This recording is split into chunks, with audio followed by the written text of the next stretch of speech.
I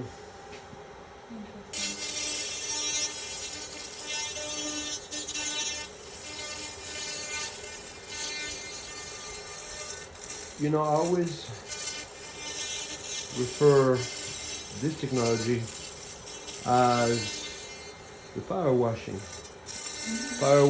Imagine 40 years ago, 35 years ago, the first time you were showing fire washing. People would say, oh, it's not going to work. Yeah. There is Tesla, who's working on a laser, for your windshield. So you'll have a little portable laser with your car that you would run through, and you take everything out. Problem with that is the same problem that I'm encountering.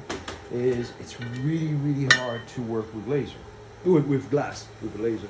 Actually, there you go. See, I'm trying to